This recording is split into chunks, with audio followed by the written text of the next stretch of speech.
Hello everyone, my name is Carlos Ortiz and today I'll be going over my disease presentation which will cover the varicella-zoster virus.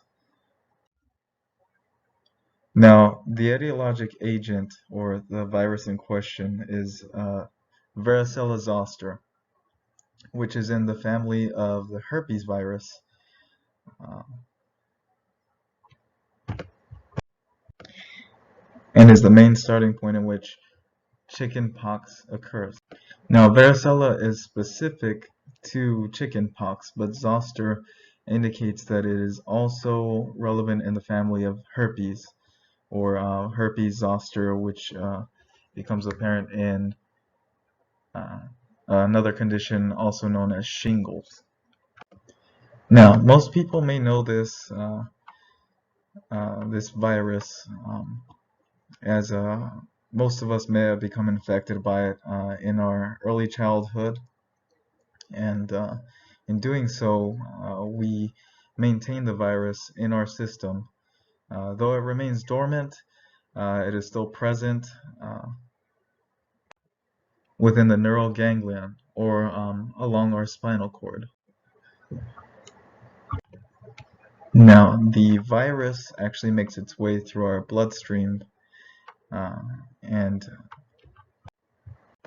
after the first couple of days of carrying the virus, the telltale sign of blisters forming on the surface of the skin will become more and more apparent throughout the rest of the body. Now, lucky for us, uh, uh, humans are the only reservoir for varicella zoster, which means we are the only species affected by this virus. Humans can only spread it to each other,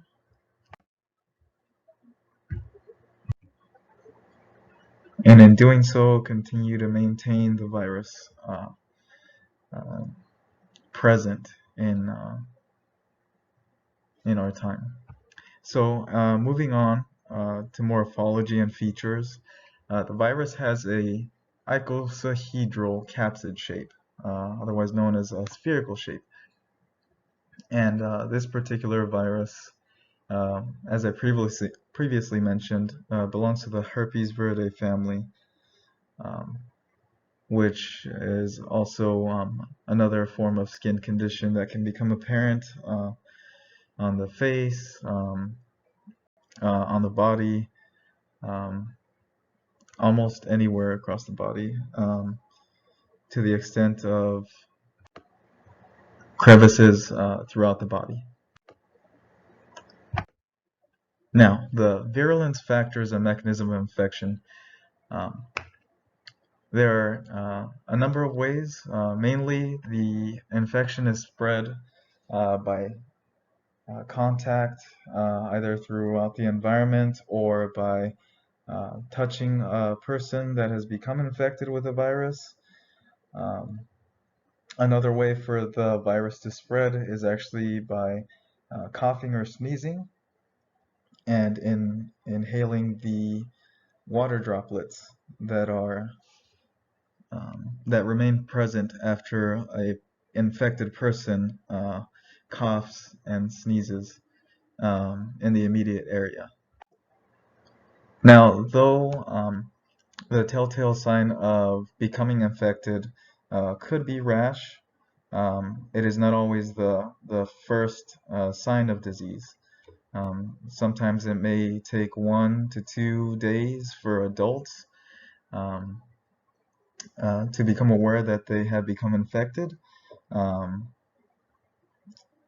but usually in children, rash is often the first sign. Now, the symptoms often vary by different cases. Incubation period, which leads me into my next slide. Now, the disease chickenpox is an acute infectious disease. It's spread among different people if they haven't become infected. Usually, it's most common in the younger populace, not exactly in infancy, sometimes in adulthood, but it's not very common. But it actually can be quite lethal, or there are complications involved on the extreme ends of the spectrum of age. But also, uh, people that are at most risk tend to have compromised immune systems, either by taking medications or if they are have certain conditions such as pneumonia, HIV, or cancer. And the infection actually lies dormant in the neural ganglia or along our spinal cord, and it can reoccur, but it usually does as shingles, and it doesn't have quite the same effect. Maybe some blistering, but nothing too extreme. So for signs and symptoms of the chickenpox or varicella-zoster virus, um, upon contraction, you'll feel a malaise or a general discomfort, feeling tired or groggy, low energy. Also, the appearance of an itchy blister-like rash, um, as well as a fever, a loss of appetite, a headache, just general feelings of discomfort, and also a secondary bacterial infection could become an issue, as most people tend to scratch or cause abrasions on the skin. Now, the prominent rates of transmission are often among young children and immunocompromised people. And the way that it is transmitted is through the respiratory system.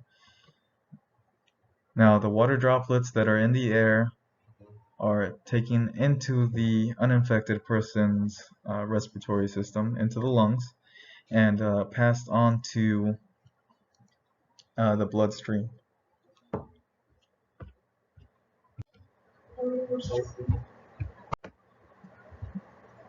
So upon transmission, uh, in order to determine the presence of the varicella-zoster virus, lab diagnosis can be performed, in which case the most effective is the polymerase chain reaction, which takes a sample using a Q-tip from one of the blisters that is present on the surface of the body, and putting it into a lyse buffer, which will separate the sample, and through that we'll be able to determine the presence or any specific proteins of the virus.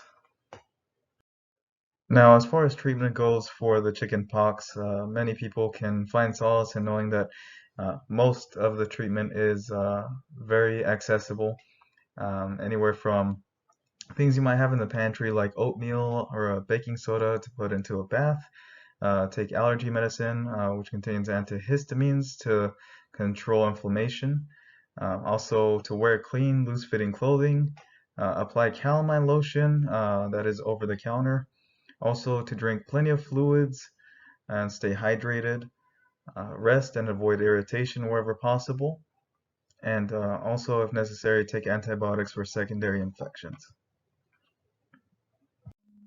Now, prevention can be very simple in terms of either committing to quarantine or just simply avoiding anyone that is infected by the varicella-zoster virus.